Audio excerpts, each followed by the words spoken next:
പരിധി വിടുന്നുണ്ടെന്ന് തോന്നുന്നുണ്ടോ മാധ്യമപ്രവർത്തകരുടെ ഇപ്പോഴത്തെ ആ ഒരു മത്സരാധിഷ്ഠിതമായിട്ടുള്ള കോമ്പറ്റീഷൻ വേണം, ശരിയാണ്, പക്ഷേ എന്നിരുന്നാലും അത് ഒരു തെറ്റായ രീതിയിലേക്ക് അല്ലെങ്കിൽ റോങ് ആയിട്ടുള്ള രീതിയിലേക്ക് പോകുന്നുണ്ടെന്ന് തോന്നുന്നുണ്ടോ? തീർച്ചയായിട്ടും ഉണ്ട്. അപ്പോൾ ഇത് നമ്മളൊരു ബേസിക്, ഞാൻ ജേർണലിസം പഠിച്ച ഒരാളല്ല. ഞാൻ നേരത്തെ പറഞ്ഞതുപോലെ മറ്റൊരു വിഷയം പഠിച്ച് പോസ്റ്റ് ഗ്രാജുവേഷൻ കഴിഞ്ഞതിന് ശേഷം ഇതിലേക്ക് വന്ന ഒരാളാണ്. അപ്പോൾ നമ്മളുടെ ഒരു ആ ഡെസ്കിൽ, ആ സ്കൂൾ ഓഫ് ജേർണലിസത്തിൽ നമ്മൾ പഠിച്ചൊരു കാര്യം, നമ്മളൊരു വാർത്ത കൊടുക്കുമ്പം ഇതിൻ്റെ ഒരു മറുവശം കൂടി കൊടുത്തിരിക്കണം. എങ്കിൽ മാത്രമേ ഇതിൻ്റെ സത്യം എന്താണെന്ന് കണ്ടെത്താനായിട്ട് നമുക്ക് പറ്റത്തുള്ളൂ. ഇപ്പം അങ്ങനെ ഒരു കാര്യമേ ഇല്ല. ഇപ്പോൾ ഈ ദിവസങ്ങളിൽ നമ്മൾ കണ്ടിട്ട്, ഇപ്പോൾ കഴിഞ്ഞ ദിവസം ഞാനൊരു മരണത്തിന് നിൽക്കുകയാണ്. ആ ബോഡി അവിടെ കൊണ്ടുവന്ന്, കുഞ്ഞിൻ്റെ ഒരു കൊച്ചു കുഞ്ഞാണ്, ബോഡി അവിടെ കൊണ്ടുവന്ന് വച്ച് ഫ്യൂണറലിന് വേണ്ടിയിട്ട് എടുക്കുകയാണ് സെമിത്തേരിയിലോട്ട്. അപ്പോഴത്തേക്ക് മീഡിയ ഭയങ്കരമായിട്ട്, വീട്ടുകാർക്ക് പോലും അവിടെ നിൽക്കാൻ പറ്റാത്തതുപോലെ ഭയങ്കരമായിട്ട് തിക്കും തിരക്കായി. അപ്പോൾ ബന്ധുക്കളും അതോടൊപ്പം അവിടെ ഉണ്ടായിരുന്ന ആളുകളും പറഞ്ഞു, മീഡിയയോട് പറഞ്ഞു, നിങ്ങളൊന്നൊരു സ്പേസ് കൊടുക്കൂ, ഒരു പ്രൈവറ്റ്, അവർക്കൊരു പേഴ്സണൽ സ്പേസ് കൊടുക്കൂ. അവരുടെ ജീവിതത്തിൽ ഈ ഒരു നിമിഷങ്ങളിൽ അവരെ ഒന്ന്, ആ കുഞ്ഞിനെ ഒന്ന് കാണാനായിട്ട് അവരെ അനുവദിക്കുമെന്ന് പറയുന്ന സാഹചര്യം. ഇപ്പോൾ ഞാൻ കഴിഞ്ഞ ദിവസം ഒരു വീഡിയോ കണ്ടു, ആറ്റുകാൽ പൊങ്കാലയുടെ സമയത്ത് ഇതേപോലെ പൊങ്കാല അർപ്പിക്കാൻ വന്ന ഒരാളുടെ ചുറ്റും മീഡിയ നിൽക്കുന്നു.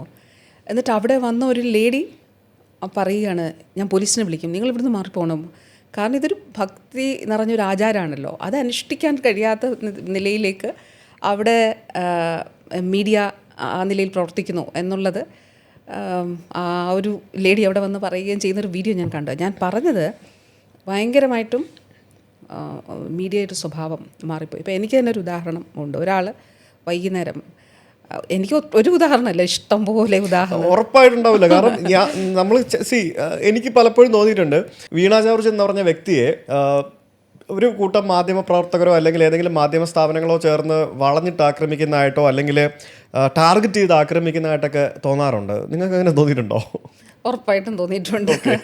അത് മാത്രമല്ല, ഇപ്പോൾ അടുത്തിടെ ഒരു മുതിർന്ന മാധ്യമ പ്രവർത്തകൻ ഒരു കാര്യം പറയുകയുണ്ടായി. അതായത് ഒരു ചാനലിൻ്റെ ന്യൂസ് റൂമിൽ എനിക്കെതിരെ ഒരു ഡെസ്ക് പ്രവർത്തിക്കുകയാണ്. അപ്പോൾ ശരിക്കും നമ്മൾ വ്യത്യസ്തമായ നാഷണൽ ഡെസ്ക് അല്ലെ ഇൻ്റർനാഷണൽ കാര്യങ്ങൾ കൈകാര്യം ചെയ്യുന്നത്, അങ്ങനെയൊക്കെ ഓരോരോ ഡെസ്കുകളാണല്ലോ ഉള്ളത്.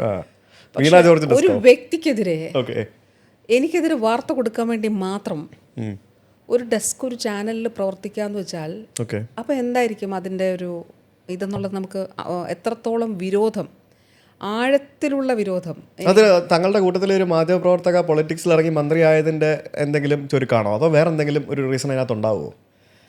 പൊളിറ്റിക്കൽ റീസൺസ് ഉണ്ടാവുമോ? അല്ല, വ്യക്തിപരമായി ഇപ്പോൾ എൻ്റെ കൂടെ അങ്ങ് പേഴ്സണൽ ആണോ എന്ന് ചോദിച്ചാൽ, ഇപ്പോൾ എൻ്റെ കൂടെ ജോലി ചെയ്ത മാധ്യമപ്രവർത്തകർ ധാരാളമുണ്ട്. അവരുമായിട്ടൊക്കെ ഇപ്പോഴും എനിക്ക് ബന്ധമുണ്ട്. ഈ മാധ്യമലോകത്ത്, ഇപ്പോൾ ഈ പറഞ്ഞതൊരു മുതിർന്ന മാധ്യമപ്രവർത്തകനാണ്, മാധ്യമലോകത്ത് നിന്നുള്ള ആളുകൾ തന്നെ ഈ സത്യം പറയുന്നുമുണ്ട്. അപ്പോൾ ചില കാര്യങ്ങൾ ശരിയുടെ പക്ഷത്ത് നിൽക്കുന്ന മാധ്യമപ്രവർത്തകർ തീർച്ചയായിട്ടുമുണ്ട്. ഈ ചോദ്യത്തിനോടുള്ള ഒരു ഉത്തരം ഞാൻ പറയട്ടെ. 2016 അതുവരെ ഒരു ചാനൽ എന്നെ അവിടെ ജോലി ചെയ്യാൻ വേണ്ടി വിളിച്ചുകൊണ്ടിരുന്നു. അപ്പോൾ ഇലക്ഷൻ ഈ പറഞ്ഞതുപോലെ ഞാൻ വേറൊരു ചാനലിൽ ജോലി ചെയ്യുന്നു. അവിടുത്തെ ഇലക്ഷൻ്റെ ഭാഗമായിട്ട് പ്രവർത്തിക്കുന്ന സമയത്താണ് 2016 ഇലക്ഷനിലേക്ക് ഞാൻ വരുന്നത്. അപ്പോൾ പക്ഷേ ഞാൻ വന്ന് സ്ഥാനാർത്ഥിത്വം പ്രഖ്യാപിക്കപ്പെട്ട സമയം മുതൽ എനിക്കെതിരെ ആക്രമണമായി. പരസ്യമായിട്ട് 10-200 പേർ പ്രചരണം നടത്തുമ്പോൾ പരസ്യമായിട്ട് വന്ന ലേഖൻ, റിപ്പോർട്ടർ ഒരു മര്യാദയില്ലാത്ത ചോദ്യം ചോദിക്കുക, വൈകുന്നേരം 1 മണിക്കൂർ ചർച്ച നടത്തുക. അപ്പോൾ ഞാൻ അവിടുത്തെ എഡിറ്ററോട് വിളിച്ച് ചോദിച്ചു, എന്തിനാണ് എന്നെ ഇത്ര ഉപദ്രവിക്കുന്നത്? കാരണം അതിൻ്റെ 3-4 ആഴ്ച മുൻപ് വരെ തിരുവനന്തപുരത്ത് വരണം, എല്ലാ ഇത് ചെയ്തു തരും, അവിടെ ഇത് ഇന്ന സൗകര്യങ്ങളുണ്ടാകും, ഇന്ന ആനുകൂല്യങ്ങളുണ്ടാകും, ഇതെല്ലാം പറഞ്ഞിട്ട് ഒരു ദിവസം ഞാൻ എങ്ങനെയാണ് ഇത്ര അനഭിമതയായി പോയത്, മോശക്കാരിയായി പോയതെന്ന് ചോദിച്ചു. പറഞ്ഞു, ഞാൻ നിസ്സഹായനാണ്, ഞങ്ങളുടെ ചാനലിൻ്റെ പോളിസിയാണ് എന്ന് പറയണത്. അപ്പോൾ അതിൽ പോളിസിയുണ്ട്, ഇനി ചില മാധ്യമപ്രവർത്തകരുടെ വ്യക്തിപരമായിട്ടുള്ള താല്പര്യങ്ങളുണ്ട്, ഉറപ്പായിട്ടുണ്ട്.